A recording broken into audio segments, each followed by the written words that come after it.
When it comes to who's the strongest amongst the first-class adventurers, it really is hard to say who's above the rest. Reason being that the person who may be best suited for a 1v1 might not be so skilled at, say, boss fights. There's a whole selection of factors ranging from unique skills to experience that heavily sway just how powerful any given adventurer can be.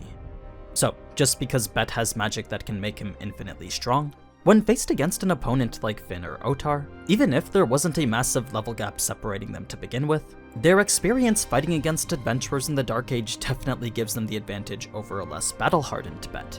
It's something I talked about more when discussing their power in my last video. When it comes to who's the strongest at slaying monsters though, the single person who stands above the rest is by far Ais and her extremely powerful Avenger skill.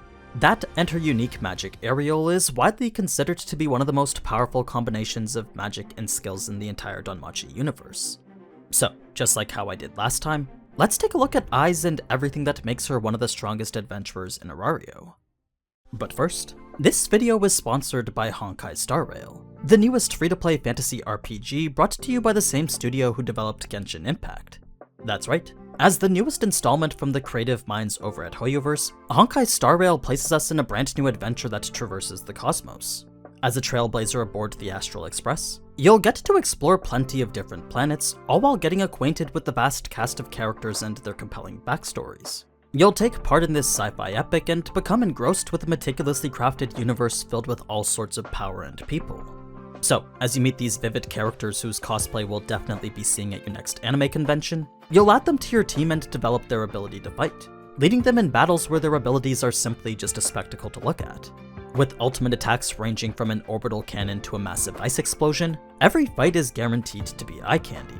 Even the cutscenes are carefully crafted to make every moment seem like an animated movie, all of which is available in 4 different languages, likely dubbed by some of your favorite anime voice actors. So, if you're interested in that and the lore-rich universe behind it, then I highly recommend using the link below to pre-register for Honkai Star Rail today. It'll be available for crossplay on both PC and mobile. But now, let's get back to the video.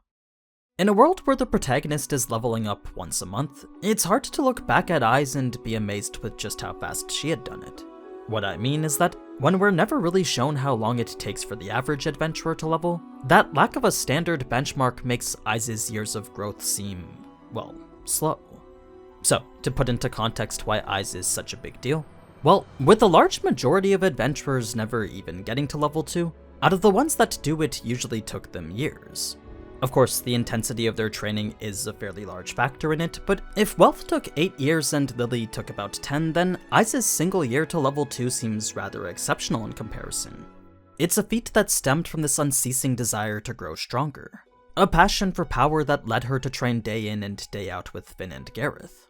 So, though her stats were mediocre upon joining the Loki Familia, Ais' blind pursuit towards only that which made her stronger was a core factor in her becoming the warrior she is today. She was so absorbed in whatever Finn and Gareth was teaching her that she would completely ignore whatever toll it was having on her body, eventually resulting in her stats plateauing around the 600 to 800 area. But even with these above average stats that would make any adventurer happy, Ais still wanted to grow more. These numbers that reflected her countless months of training were far too low from what she really wanted. She was no longer getting stronger as fast as she wanted to anymore. That being the case, despite the Loki Familia being against it, Ais would set out to achieve her level up. A feat that unfortunately isn't depicted in any of the novels, but is attributed at least in partial to her solo fight against Wyvern, the very same fight which awakened her innate aerial magic. Now, the last update we have for her level 1 stats show a clear split between her speed and power attributes. Whatever she lacks when it comes to strength and endurance, she definitely makes up for with her dexterity and agility. Eventually magic too, as she becomes increasingly dependent on her aerial chant. We don't get to see too much else in terms of her power from levels 2 to 5, but what we do know is that each took about a year and a half. So after only a year to reach level 2, Ais would continue her rapid growth to levels 3 and 4 only 3 years later. Getting level 5 would take another 3 years itself, and level 6 the same, which finally brings us to the present. Specifically where we are right now in Season 4. Where she was when the anime began, though, was right at the tipping point between level 5 and level 6. Not the normal tipping point you'd expect for an average adventurer, but instead for one whose accomplishments resound all across Arario. Since the average adventurer usually levels up with C's or D's, an accomplished one would settle with mostly B's. It's the truly great, however, that would get to that S rank. A place so extremely rare for anyone that even the gods themselves can't help but celebrate whenever someone gets there. So, for Ais to possess that in the magic attribute, that should go to show just how often she uses it. More than her incredible speed and her fast twitch movements, Ais's magic is what she seems to utilize the most. Before we focus on the specifics of how it works though, it was this gray area between level 5 and level 6 that Ais would find herself scaling a wall that seemed practically insurmountable. What I mean is that for weeks on end she would slay monsters lurking in the deep floors, yet whenever she'd return her stats would have only increased by a little bit. That being the case, Ais was once again growing impatient with the rate at which she was progressing. She couldn't find that feat which was challenging enough to push her over that edge. At least not until she decided to fight a monster Rex completely solo. After fighting Eudeus all on her own, that's when Ais would finally reach level 6, bringing us up to speed with her current level. So, with that catching us up, we can now examine the parts of her build that truly make her powerful. Her skills, magic, and development abilities, which when used together make her capable of fighting monsters significantly stronger than her. Starting things off with the development abilities, these are the passives you have a chance of unlocking after leveling. You can only get one per level, but there are times where you get multiple choices to choose from. Thus the reason abilities like Hunter and Abnormal Resistance keep popping up.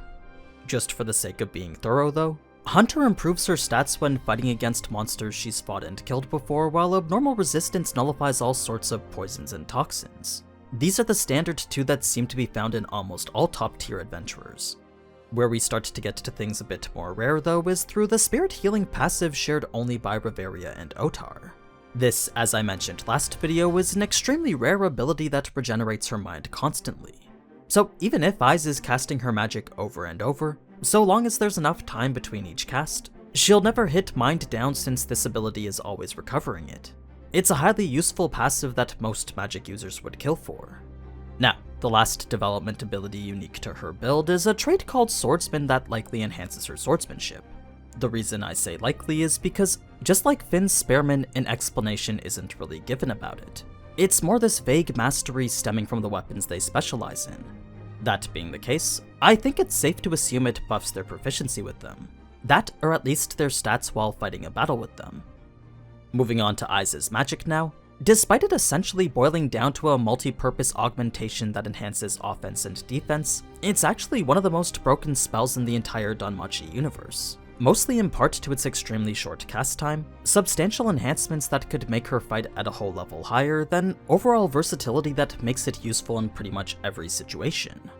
As for what it does exactly though, well, on a fundamental level, all it does is cover her body and sword with air currents. It's a magically generated wind that not only serves as this extra shield boosting her defenses, but also as this massive buff increasing her attack power and speed. Basically any place the wind is covering becomes much more durable and is enhanced with greater speed and power.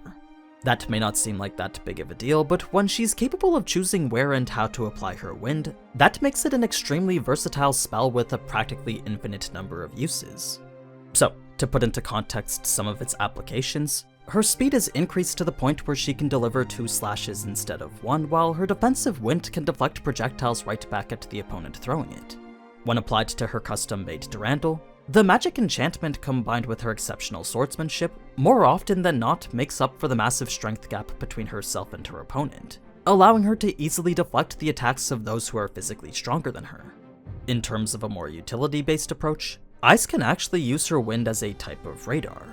Any breeze that's produced by her magic can then be sensed as part of this wider net, expanding her spatial awareness. I wouldn't say it's as effective as Mikoto's skill, but it does prove helpful in finding monsters. If Ais wanted to be more of a support, then she could simply choose to relocate her winds and buff another person.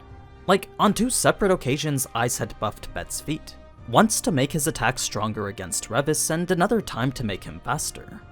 Then, with increased mobility that makes mid-air movements completely possible, there really is no limit to how creative she can get with it. Now, it's not really known exactly how far Ariel can take Ais's prowess in combat, but it seems her body would give out long before reaching the upper limits of it. You see, as a spell that pushes her past her natural limits, there's a significant amount of strain that comes when she uses it for too long. Since her speed and power increase exponentially, it's only natural her body would reach a point where it just couldn't keep up anymore. So that means the limits of this spell is really just a matter of how she chooses to limit herself. It's a restricting factor that becomes even more dangerous when combined with Avenger. Before we get to that though, I just want to mention how that even with Ariel being one of the strongest magics out there, Otar can still handle it extremely easily. Not only can he keep up with Ais's Ariel boosted movements, but her wind-based defenses were easily shattered with a single swing from his greatsword, proving once again just how big of a difference a single level makes. Surprisingly enough though, even with that massive gap separating the two of them, Ais still becomes better at monster slaying when she's using her Avenger skill. It's a rare skill that's thought to be the most powerful in all of Aurario. Of course, that's without considering the existence of Bells, but out of all the ones possessed by the entire Loki familia, Loki herself says that this is the strongest. Now, as for what it does, the effects are actually quite simple. Whenever Ais finds herself fighting against a monster, her power will grow in proportion to how much she hates that monster. So, just like how Bel's Realis Freeze levels him up faster with his desire to grow, so too does Ais's Avenger make her stronger with her desire for revenge. A key thing to note about how it's used though is that, unlike Bel's being a passive that's active all the time, Ais needs to consciously activate hers like a sort of trigger. It's a skill she has to choose to initiate just like how Bel does with Argonaut. That being the case, there are times when she can fight without the need to use it, but whenever it is active it's almost always in tandem with Ariel. Reason being that if Ais is facing off against a monster strong enough to warrant her forbidden skill, then most definitely she's gonna need her strongest magic too. So, though I can't talk about the specifics of Avenger's buff by itself, I can discuss how it goes to make Ariel even stronger. First, it makes her winds far more violent than they were before, eventually enveloping her body in these dark air currents that grow increasingly turbulent. Of course, the more hate she allows herself to be consumed by, the more powerful Avenger becomes, and the stronger she herself becomes as well. So it's not just Ariel that gets this massive increase in power, but also her already enhanced stats as well.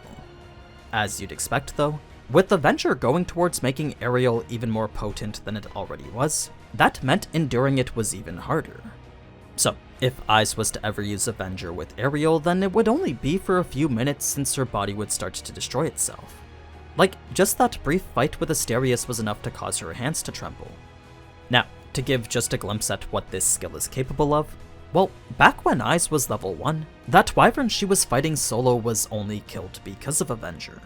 As a middle floor monster whose power far surpassed her own, there was no way she should have been able to slay it like the way she did here. Yet, by subconsciously activating her Avenger skill together with Ariel, Ais was able to obliterate its body with just the force of her wind alone. A level of power Riverian knew shouldn't have even been capable for a level 1. So, despite Avenger's exact limits not being known, I think it's safe to assume it can make up for an entire level, even more so when it's combined with Ariel. The main problem with a skill like this though is that, for all its power, it's still only useful against monsters. So even though Avenger and Ariel could very well make her stronger than even Otar, it's not a reasonable scenario to consider since it's not even possible. Unless Ais somehow starts being able to change who she perceives as a monster, Avenger will remain as this buff that's only useful in certain situations. But yeah, that's pretty much how strong Ais is. She may not be the best at fighting people, but when it comes to slaying monsters, even Otar falls a bit short. I think with a little bit of time and practice though, Ais could easily hone Ariel to become one of the strongest weapons out there. I mean, even without using Avenger to buff it, the sheer number of uses Ariel provides is enough to, I think, overcome anyone. It really just comes down to how it's used. Now, before I go, if you happened to enjoy this video, then please do leave a like and let me know in the comments. You can also check out my previous one if you want to know how strong Otar, Finn, and Bet are. But anyway, as always, thank you so much for watching, and if you enjoyed this type of anime content, then you already know what to do. So, until next time, ciao!